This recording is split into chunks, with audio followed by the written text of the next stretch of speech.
High প্রিয়ন, আশা করি সবাই ভালো আছেন। আজকে আমাদের আলোচনার বিষয় হলো জাভাস্ক্রিপ্টের সবচেয়ে ইম্পর্ট্যান্ট কোর বিল্ডিং ব্লকসের একটি, সেটি হচ্ছে ফাংশন। তো ফাংশন কি? কাজ, ফাংশনালিটি, অর্থাৎ কি কি কাজ করতে পারে। তো এই ফাংশন কেন ব্যবহার করব, এই জিনিসটা বোঝার আগে প্রথমে চলেন একটা ম্যাথ করে আসা যাক। আমরা এখানে দুইটা সংখ্যা নিব এবং দুটি সংখ্যার যোগ করার চেষ্টা করব। এখন যদি আমরা দুটি সংখ্যা যোগ করি,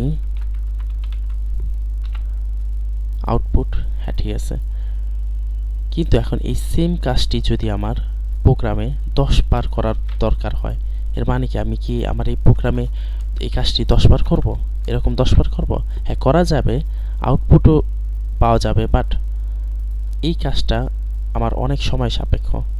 আর এই কারণে ফাংশন কি করে, যখন আমি এই পুরো কোডটা বারবার না লিখে একটা জায়গায় লিখব, আর আমার প্রয়োজন যেখানে হবে সেখানে আমি জাস্ট এটাকে কল করে দিব, তাহলে সে ওই জায়গাটায় তার এইটুকু প্রোগ্রামের এইটুকু কোডের আউটপুটটা আমাদের দিয়ে দিবে।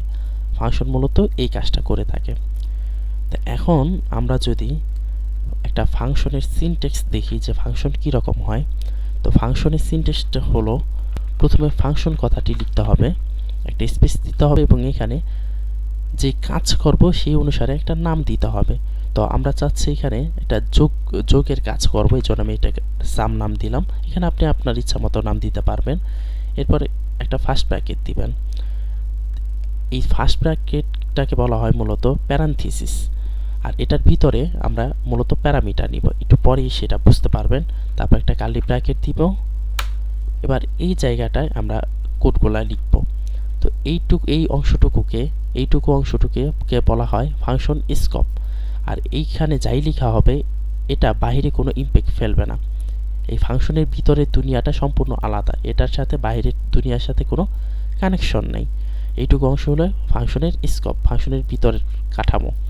তো এখন আমি যদি যেই কোডটা আমি আগে লিখছিলাম এই সেম কোডটা যদি আমি এখানে দেই,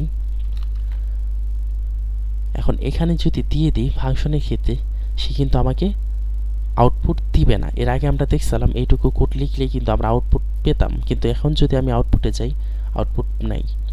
এর কারণ হলো ফাংশনকে ফাংশনের ক্ষেত্রে ডিফাইন বলা হয়। ডিফাইন করার পর এটাকে কল করতে হয়। তো আমরা এখানে কি নাম দিয়েছি, নামটা কেন দিছি, এই নামটা এই কারণে দিছি যে আমার যখন প্রয়োজন হবে তখন ওকে আমি এই নাম ধরে ডাক দিব। তো এখন যদি আমি সাম নাম ধরে ডাক দিই, তাহলে আমি যদি আউটপুটে যাই, তাহলে হ্যাঁ আমাকে আউটপুট দিচ্ছে। তাহলে কি হলো বিষয়টা, এখন আমার যত জায়গায় এই সাম দরকার, যত জায়গায় আমার এই সামকে দরকার, তত জায়গায় কিন্তু আমি এটা পেয়ে যাচ্ছি। তো ফাংশনের ব্যবহারের মূল মজাটাই হলো এই জায়গায়, ফাংশন ব্যবহারের মাধ্যমে একটা কোড লিখে এরপর এখানে যাই লেখা হোক না কেন, এখানে যদি আমি একটা অন্য কিছু লিখি, এখানে যাই লেখা হোক না কেন, এরপর আমার যেখানে প্রয়োজন হবে ওখানে ওকে কল করলেই ওই নাম ধরে তাহলে আউটপুটটা আমরা পেয়ে যাব। তো এখন আমি যদি এরকমটা করি যে এখানে যে সংখ্যাগুলো দিয়ে দিছি, এই সংখ্যাগুলা এখানে না যে কোনো সংখ্যা দিতে পারে, বারবার এখানে শুধু 10 আর 5 না, যে কোনো সংখ্যা দিতে পারে। তো সেক্ষেত্রে এই 10 আর 5 সংখ্যাটাকে এখান থেকে কেটে আমি এখানে দিয়ে দিলাম, এখানে দিয়ে দিলাম। তো এখন এই যে এখানে যেটা দিছি, এই জিনিসটা এখান থেকে এই প্যারামিটারের মাধ্যমে রিসিভ করা হবে। আর এই 10 আর 5 এই ভ্যালুটাকে বলা হয় আর্গুমেন্ট। আর এই অংশটা যেখানে রিসিভ করা হবে এটাকে বলা হয় প্যারামিটার। তো এই প্যারামিটারটা কি নিয়ে রিসিভ করবে, এই নাম্বার আর নাম্বার 2 এই দুইটা সংখ্যা দিয়ে সে রিসিভ করবে। তো এই 10কে নিবে নাম্বার 1 আর নাম্বার 2 ভিতর থাকবে 5। এবার এই দুইটা সংখ্যা যোগ করবে। এখন যদি আমরা এটার আউটপুট দেখার চেষ্টা করি, হ্যাঁ, তা এখানে এখন আমরা যে কোনো সংখ্যা যদি চেঞ্জ করে দিই, 5 আর 1 6, এখানে এখন আমরা যে কোনো সংখ্যা দিয়ে করতে পারবো। ইচ্ছা আমরা যদি এরকমটা করি, আমাদের প্রয়োজন অনুসারে এখানে 11 আর 5 দিই 16। তাই এখন আমাদের যতবারই দরকার ততবারই কিন্তু আমরা এখান থেকে আউটপুট পেয়ে যাচ্ছি। তো এখন কনসোল লগটাকে আমরা এখন যদি রিটার্ন করে দেওয়ার চেষ্টা করি, কারণ আমরা জানি যে ফাংশন সবসময় কিছু না কিছু জিনিস রিটার্ন করে। ফাংশন মানে সে কিছু না কিছু জিনিস রিটার্ন করবে। তো এখন যদি এটাকে আমরা রিটার্ন করে দিই, তাহলে এই রিটার্ন করার কারণে এখন যদি আমরা আউটপুটটা দেখার চেষ্টা করি, এখানে কিন্তু কোনো আউটপুট নাই। এর কারণটা কি? এর কারণটা হচ্ছে এই রিটার্ন করার মানে হলো এই যে এখান থেকে আমরা যে কল করছি, এখানে একটা ভেরিয়েবল আইসা সে এটা জমা হবে। তো এই জন্য আমাকে এখানে একটা ভেরিয়েবল নিতে হবে।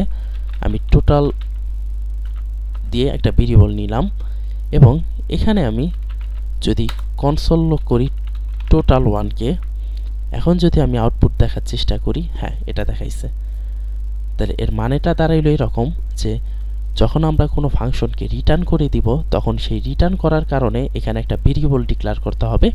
এর মানে এই রিটার্ন করা অংশটা এই ভেরিয়েবলে আইসা জমা হবে এবং এই ভেরিয়েবলটাকে যখন আমরা কনসোল লগ করব, তখন এটার আউটপুটটা আমরা দেখতে পাবো। তো এখন এটাকে যদি আমরা আরেকবার করার চেষ্টা করি, এই জায়গায় ভিন্ন মান দিয়ে,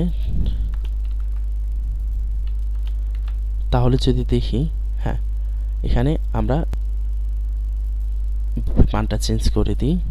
হ্যাঁ, এখানে আমার প্রয়োজন অনুসারে এখন যতবার দরকার আমি ততবারই কিন্তু আউটপুট পাচ্ছি আর কি। তো এখন এই রিটার্নটা যদি আমি না করতাম, তাহলে কি হতো? ধরি আমি রিটার্ন করি নাই, তাহলে কি হতো? তাহলে এখন সে আনডিফাইন দিয়ে দিত। কেন আনডিফাইন দিছে? এর কারণটা হলো ফাংশনকে যদি রিটার্ন না করা হয়, তো ফাংশন ওর বাই ডিফল্ট বিহেভ হলো ও আনডিফাইন, ও নিজেকে নিজে করে দেয়।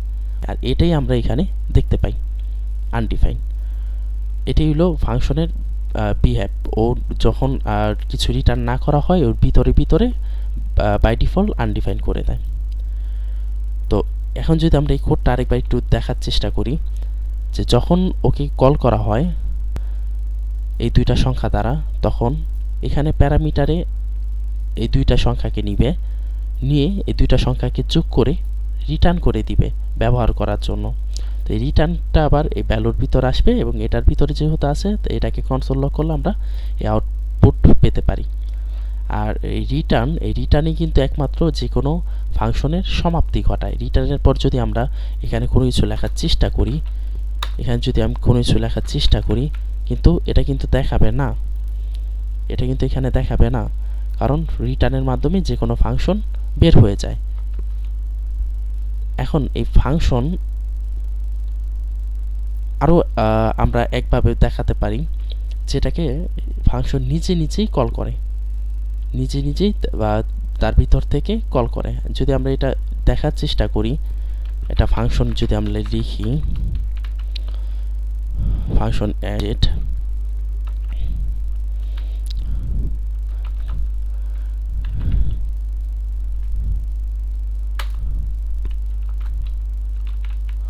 রানা।